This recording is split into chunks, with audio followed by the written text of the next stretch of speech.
அவன் சொல்றான் ஆண்டவருடைய ஆலயத்துக்கு வந்தா, முழங்கால் படியிட்டா, கர்த்தரை தேடினாதான் நன்மை நடக்குமா? நான் இஸ்ரேல் தேசத்துக்கே நான் போவேன், பிளைட்லயே நான் பறப்பேன், அதை நான் பண்ணுவேன், இதை நான் பண்ணுவேன். ஆண்டவர் சொல்றாரு, அதெல்லாம் நீ ஒன்றும் பண்ண வேண்டாம். உனக்கு இருக்கக்கூடிய வித்தையெல்லாம் நீ காட்ட வேண்டாம். என் சமூகத்துல உன்னை தாழ்த்து, என் சமூகத்துல உன்னை முற்றிலுமா வெறுமையாக்கு. என் சன்னிதானத்துல உன்னை தாழ்த்து எந்த அளவுக்கு நீ வெறுமையாக்குகிறியோ அந்த அளவுக்கு உன் வாழ்க்கையை நான் பெருமையாக்குகிறேன்னு ஆண்டவர் சொல்றார். உன் வாழ்க்கையை எந்த அளவுக்கு ஆண்டவருக்கு முன்பதாக நீ தாழ்த்துறியோ அந்த அளவுக்கு ஆண்டவர் உன்னை மேன்மைப்படுத்துவார். அவன் சொல்றான், யோர்தானை விட தமஸ்குல இருக்கக்கூடிய நதியெல்லாம் ரொம்ப சூப்பரான நதி. யோர்தான் நதியை விட ஆப்னாவும் பர்பாரும் நல்லதல்லவோ, அது ரொம்ப சிறந்ததல்லவோ? ஆண்டவருக்கு விருப்பமே என்னன்னு கேட்டீங்கன்னா, நீ ரொம்ப சிறந்த ஒன்ன செய்யறது முக்கியம் இல்ல, அவர் சொல்றத செய்யறதுல தான். பக்கத்துல பார்த்து சொல்லுங்க, நீ பெருசா செய்யறத தேவன் விரும்பல, அவர் சொல்றத நீ செய்யணும்னு ஆண்டவர் விரும்புறார். ஆபேலும் காணிக்கை கொண்டு வந்தான், காயினும் காணிக்கை கொண்டு வந்தான். ஆபேலுடைய காணிக்கை ஆண்டவர் பார்க்கல, காயினுடைய காணிக்கை ஆண்டவர் பார்க்கல, ஆபேலுடைய ஹார்ட் ஆண்டவர் பார்க்கிறார். காயினுடைய ஹார்ட் ஆண்டவர் பார்க்கிறார். ஆபேலுடைய ஹார்ட் ஆண்டவருக்கு முன்னாடி தாழ்மையா இருக்கு, ஆண்டவரை பெருசா நினைக்குது. காயினுடைய இருதயம் எப்படி இருக்கு தெரியுமா? நான் கஷ்டப்பட்டேன், நான் உழைச்சேன், நான் பிரயாசப்பட்டேன்ற மாதிரி அங்கே ஒரு கர்வம் இருக்கிறது.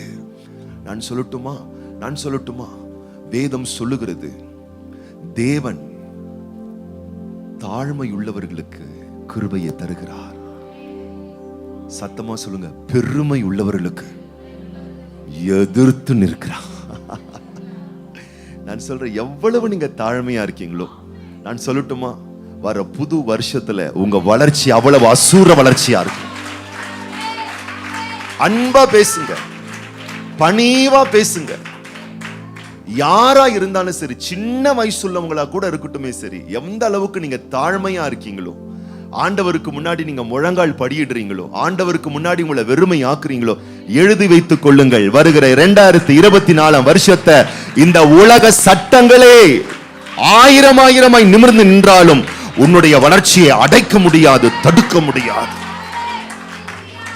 ஆனால் பெருமையும் கௌரவம் மாத்திரம், கர்வமும் மாத்திரம், திமிரும் இதயத்தில் இருந்து விட்டால், நான் சொல்லுகிறேன், 1000 சட்டமே உன்னை உயர்த்துறதுக்கு ஆயத்தமா இருந்தாலும் தேவனே எதிர்த்து நிற்கிறபடியினால் வளர்ச்சி காண முடியாது. அந்த வளர்ச்சியும் வீழ்ச்சியாக மாறிவிடும். கைகளை உயர்த்தி வாய்களை திறந்து, ஆண்டவரே தாழ்மையான ஒரு இருதயத்தை தாங்க ஆண்டவரே. நான் தான் சொல்றேன், நீங்க பெரிய பெரிய உங்க பிள்ளைகள் வருங்காலத்துல பெரிய பெரிய டாக்டர்ஸா, பெரிய பெரிய இன்ஜினியர்ஸா, பெரிய பெரிய கோட்டீஸ்வரர்களெல்லாம் நீங்க மாறுவீங்க. அந்த அளவுக்கு கர்த்தர் உங்க வாழ்க்கையின் வளர்ச்சியை மேன்மைப்படுத்துவார். ஆனா அது பட்ட புஸ்தகத்துல தான் இருக்கணும். ஆனா மனசுக்குள்ள எப்பொழுதும் தாழ்மையான ஒரு இருதயம், சக மனுஷங்களை நேசிக்கிறது, சரிசமமா அமர்றது, எல்லா இடத்திலையும் அன்போடு பகிர்ந்து கொள்வது, தேவனுக்கு முன்னாடி தாழ்த்துகிற அந்த இருதயம் இருந்தா, நான் சொல்லட்டுமா, அப்படியே நீங்க வளர்ந்துகிட்டே இருப்பீங்க. பக்கத்துல சீண்டி சொல்லுங்க, கர்த்தர் உங்களை கொஞ்சம் கொஞ்சமா வளர்த்தாரு. நீங்க தாழ்மையை கொஞ்சம் கொஞ்சமா வளர்த்துட்டு இருந்தீங்கன்னா எங்கேயோ போயிருப்பீங்க. ஆனா கொஞ்சம் கொஞ்சம் ஆண்டவர் உங்களை உயர்த்த உயர்த்த, கொஞ்சம் கொஞ்சம் விடுக்கு, கொஞ்சம் கொஞ்சம் நடுக்கு, கொஞ்சம் கொஞ்சம் மிடுக்கு, கொஞ்சம் கொஞ்சம் துடுக்கு அப்படியே வந்துச்சு பாருங்க. அவ்வளவுதான், கும்முன்னு உக்காந்துக்கிட்டீங்க. அப்படியே தாழ்மை வர வர வர வர வர வர, நான் சொல்லட்டுமா, உன் வளர்ச்சி எங்கேயோ போயிருக்கும். இவனுக்கு இன்னும் தாழ்மை வரல, இன்னும் அந்த கர்வம் இருக்கு, பட்டம், அதிகாரத்துவ பட்டம், அந்த பட்டம், அந்த கர்வம் இருந்துகிட்டே இருக்கு பாருங்க. என்ன ஆகுது?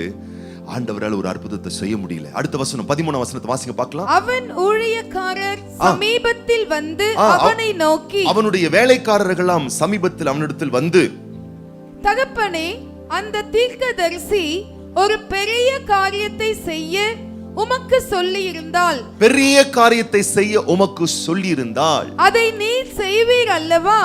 ஸ்நானம் பண்ணும், அப்பொழுது சுத்தமாவீர் என்று அவர் உம்மோடே சொல்லும் போது அதை செய்ய வேண்டியது எத்தனை அதிகம் என்று சொன்னார்கள். பக்கத்துல பாத்துக்கலுங்க, ஆண்டவர் என்னங்க கேட்கிறாரு உங்ககிட்ட? 24 பக்கத்துல பார்த்து 24 மணி நேரத்துல 1 மணி நேரம் கேட்கிறார் ஜெபம் பண்றதுக்கு, வேதத்தை தியானிக்கிறதுக்கு. வாரத்துல 7 நாள்ல 1 நாள் சபா ஆலயத்துக்கு கூடி வர சொல்றாரு. அல்லேலூயா.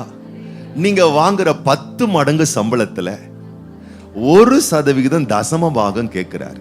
மொத்தத்தையுமா கேட்கிறாரு?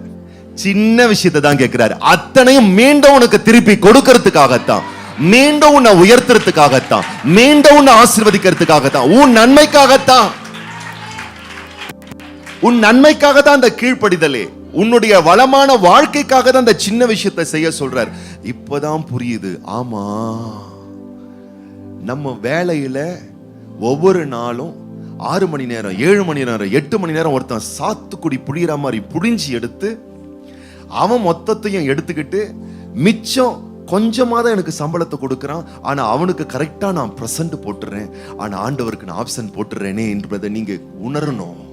நீங்க தேவ சமூகத்துல விழுந்து பாருங்க. நான் சொல்றேன், கர்த்தர் உன்னை அதிபதியா மாத்தி நீ பலருக்கு சம்பாத்தியம் கொடுக்கக்கூடிய அளவுக்கு உன் சிம்மாசனத்தை ஆண்டவர் உயர்த்தி வைப்பார். உன் நேரத்தில் நீ தேவனுக்கு உண்மையாயிருந்து பார்.